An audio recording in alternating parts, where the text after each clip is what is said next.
The first time, you thought it was temporary. The 10th time, you thought you were managing. By the 100th time, you had stopped counting. That is not weakness. That is what happens when love becomes routine, before anyone explains what you are actually doing. Every morning has a version of this moment, a pause before entering someone else's pain, a breath taken before the day begins. Not your day, theirs. You learned this without being taught. The quiet check before you speak. The reading of a room before you enter it. The calculation, is today a good day or not, made before your eyes have fully adjusted to the light. Nobody asked you to become this person. Nobody sat you down and said, from now on, part of your mind will always be occupied by someone else's condition. It simply happened. The way weather happens, the way love happens, without announcement, without instruction.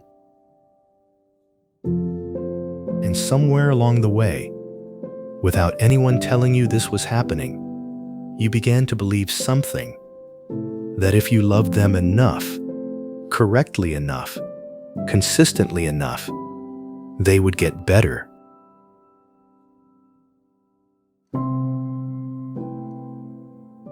This belief did not come from nowhere. It came from every story you were ever told about what love is supposed to do. In many of our families, and I see this every week, love means staying. It means not sending someone away. It means absorbing what needs to be absorbed and not speaking of it outside these walls. That instinct is not wrong. It comes from something real, from the understanding that a person is held most safely by the people who already love them. What was missing was not the love. What was missing was someone sitting down with that family and explaining what the illness actually is, what it does to a brain, what it needs beyond love, and what love alone was never going to be able to reach. Nobody failed. The information simply never arrived. And here is what makes this harder. Mental illness is not linear. It does not follow the logic of effort and reward. You can do everything right for 6 months and still watch a relapse arrive, like weather that ignores the forecast entirely. That is not your failure. That is the nature of what this is. Chronicity is not a word your doctor uses to frighten you. It is an honest description of conditions that come and go, that improve and return, that respond to treatment, and sometimes stop responding and need the treatment changed. A caregiver who does not know this will read every relapse as evidence that they did something wrong. They did not. Relapse is part of many of these conditions, not a verdict on the love that surrounded it. The first thing that is not true, that if they loved you back enough, they would try harder. In a significant number of people living with schizophrenia, and in many with bipolar disorder, there is a condition called anosognosia. Not stubbornness, not lack of love, not caring. The same illness that needs treatment is also affecting the brain's ability to recognize that treatment is needed. This is not a choice. It is a symptom. When you understand this, the arguments that felt like rejection begin to look like something else entirely. The second thing that is not true, that medication is a crutch, and that enough love and willpower should eventually make it unnecessary. I want to say this clearly, because I say it in my clinic every week. Psychiatric medications do not work the way a painkiller works. Take it, feel better, stop when the pain is gone. They work at the level of brain chemistry, at pathways and receptors and systems that are still being understood, that interact with each other in ways that even modern psychiatry does not have complete answers for. What we do know with certainty is that no amount of relational warmth, however real, however sustained across years, reaches those pathways. Not because love is insufficient, because love and medication are operating on entirely different systems. They are not competing. They are not even in the same lane. Both are needed. One cannot replace the other. The third thing that is not true, that your distress is secondary, that their illness comes first, and your well-being is a luxury to be attended to later, when things are more stable. Research on caregiver burden tells us something that should change how every family approaches this. Caregiver mental health directly predicts patient outcomes, not indirectly, not eventually, directly. A burned-out caregiver is not a selfless caregiver. They are a less effective one. Taking care of yourself is not time stolen from them. It is what makes you sustainable for the long journey this often is. The fifth thing that is not true, that because you have been doing this for years, and the condition has returned again, something you did or did not do, is the reason. Chronicity is real. Relapse is real. The third episode does not mean the first 2 years of care meant nothing. It means this is the nature of this condition. Treatment gets adjusted. Medication gets reviewed. The clinical team recalibrates. Your job in that moment is not to find what you did wrong. Your job is to still be there. That is already more than most people can manage.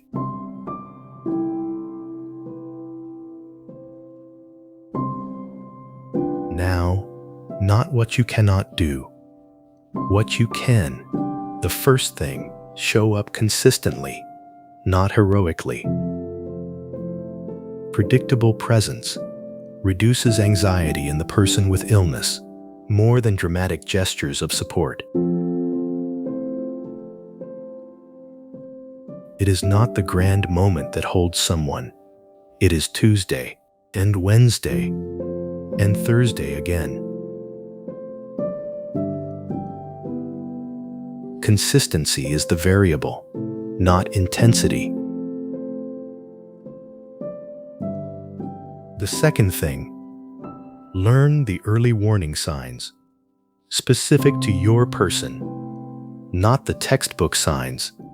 Their signs, the particular way their sleep changes 2 weeks before an episode, the specific irritability that is different from ordinary tiredness, the thing they say or stop saying that tells you something is shifting. This knowledge, built from years of careful attention, is genuinely clinical. Bring it to the appointment.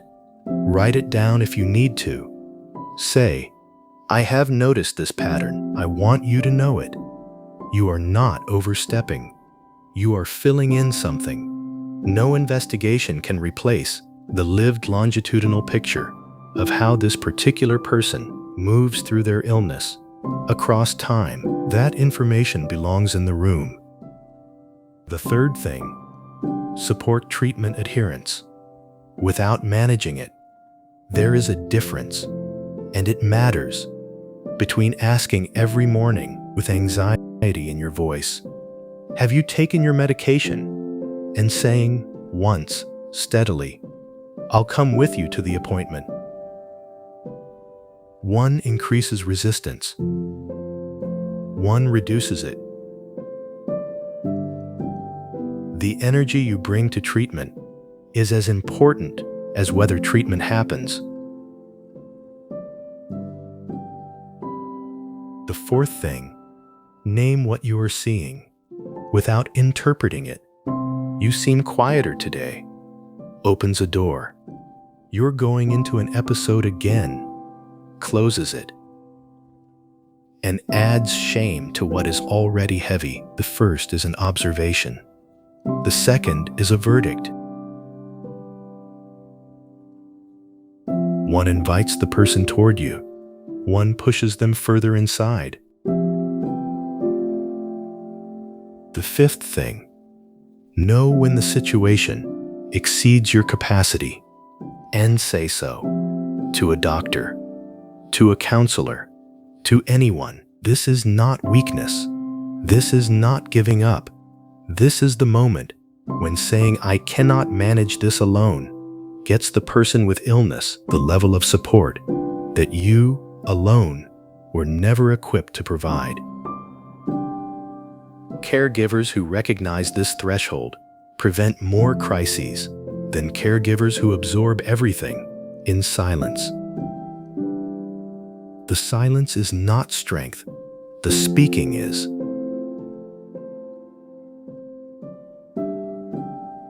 There is one more thing. Nobody told you. You are allowed to laugh today. You are allowed to eat something you love. Call a friend. Sit in the sun for 10 minutes. Watch something that has nothing to do with any of this. Not because you have earned it. Not because they are having a good day. Simply because you are still a person who needs to live, not just endure. Research by Folkman and Moskowitz, conducted with some of the highest burden caregiving situations ever documented, found something that surprised even the researchers themselves.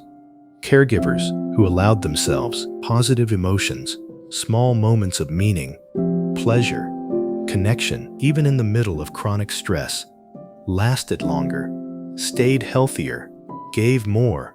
Your joy is not stolen from them. It is what keeps you here for them. A caregiver who has nothing left cannot give what is no longer there. Keeping something for yourself is not selfishness. It is maintenance of the person who makes all of this possible.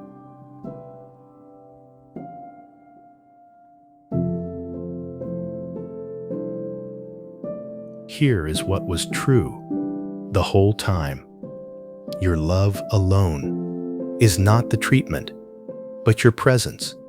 Your informed, sustained, boundaried presence is something research has documented as genuinely therapeutic, in schizophrenia especially.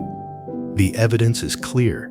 How a family engages with a person affects relapse rates, affects treatment adherence, affects the trajectory of the illness across years. You were never outside the treatment. You were always part of it. What you were not, what you were never meant to be, was the whole of it. The biology needs what biology needs. The medication, the monitoring, the clinical adjustments across time, those belong to a trained team who carry that responsibility so that you do not have to. Your role is not smaller for that. It is more specific, more honest, and far more sustainable than the impossible role you had assigned yourself. Your job was always something else. You kept a person from doing this alone. You were the Tuesday, and the Wednesday, and the Thursday again. You were the cup of tea that said, I am still here. You were the silence that did not fill itself with accusation. You were the appointment they would not have attended without someone to walk in with. None of that was small. None of that was wasted, even through the relapses, even through the years when nothing seemed to change. Even through the moments when you wondered if any of it was reaching them at all. It was reaching them in the only way it was ever designed to reach them.